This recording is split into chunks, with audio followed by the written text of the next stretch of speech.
I know it's been a while, apologies for this one. Trent here, just going to run you through some of my settings that I run that aren't the default settings. So what I mean by this is, if we go into the debug section and go to all settings, there's a number of different settings in here that, that play a role in a number of things. Sorry, there's some NVIDIA stuff happening here.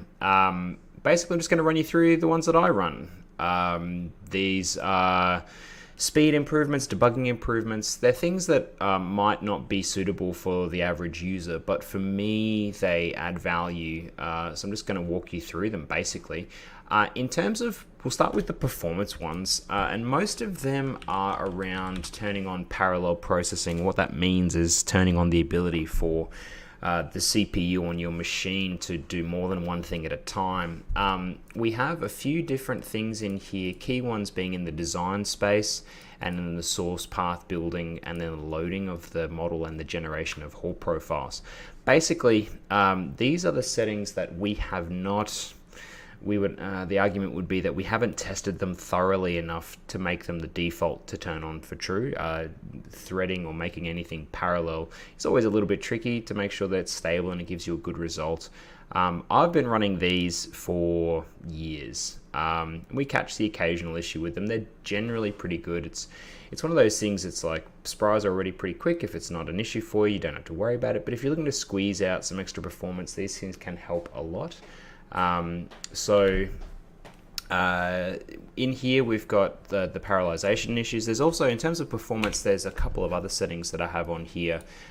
So I have this bottom option here, the WinForms hardware acceleration. So this just means that basically the interface in Spry is actually hardware accelerated. That means that doing certain things, pivot tables, schedules, spreadsheets, interacting with them, you may not necessarily notice it, but the bigger your model is, the more resource hungry it is. You might find that turning on the user interface hardware acceleration gives you a boost. Once again, this is a setting that we're not, we haven't necessarily tested it thoroughly enough to say that it's stable enough to be the default. That's why it's not default. So that would be the main performance ones. Going through a handful of I'll just go through the settings as they sit here. So we've got the unsupported utilities. So basically, in the unsupported utilities, the main ones that I would be using, basically, this Spry file browser is a really handy one.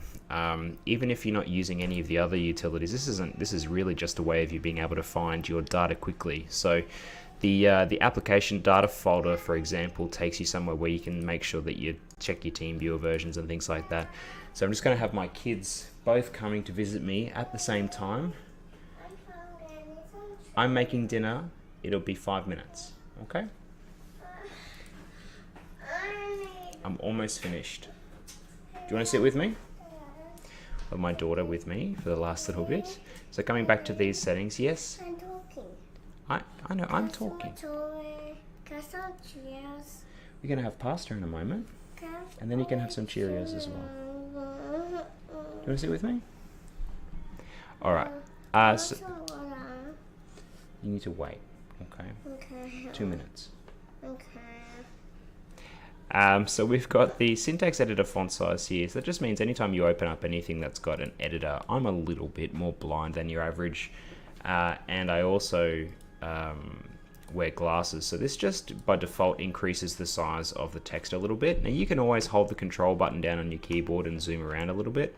It's just for me personally, I like a tiny bit bigger screen than your average working on big monitors.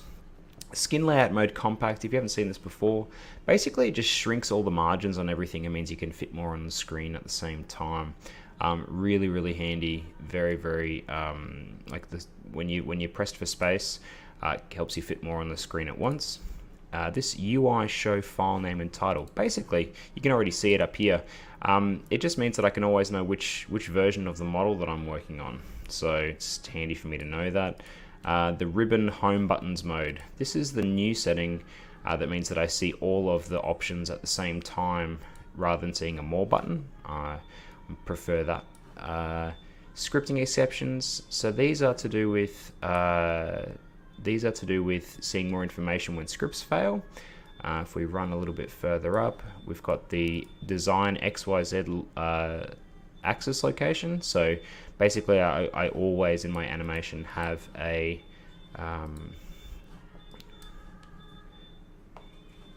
I always have my north arrow basically in here, and there's a couple of other settings on here too that will relate to the animation. So the diffuse, ambient, and lighting direction, personal preference, the way my solids get lit. I make some adjustments to make them stand out a little bit more, make it a little bit easier for me to see the differences in my colors. I've got various debug options turned on. I don't have debug show running time turned on because it slows down your schedule a lot, but the rest of them provide some really handy information in your output window. The data range cache size change means that if I'm flicking between multiple ranges, that I'll have up to 10 ranges at a time fully cached as opposed to 5. If you've got a lot of memory, this is a handy thing to help speed things up a little bit. My autosave prompt I've got pulled down a little bit. Actually, the default's 10 minutes. I prefer 5 minutes. Basically, the autosave interval is how much time you're willing to lose. The animation source destination line. This is just the line that connects your source and destination. Not currently visible in this model, so I've been playing around with destination scheduling, but just to remove some of the visual confusion when you have that link between the two, and I don't generally need it. The solid outline transparency, that number is smaller, makes thicker outlines, which once again, I'm a little bit blind, I prefer that. And then you've got these animation show inactive and show no solid. Basically just means that my equipment is always visible somewhere and I know what it's doing. That's my preference. And then animation render display and export false. This just means that exporting videos is faster, basically. It doesn't have to render the full animation. And that's pretty much it. I'm going to tie it up there because I have pasta on the oven, on the stove, sorry, and I'll leave you to it and I'll see you next time.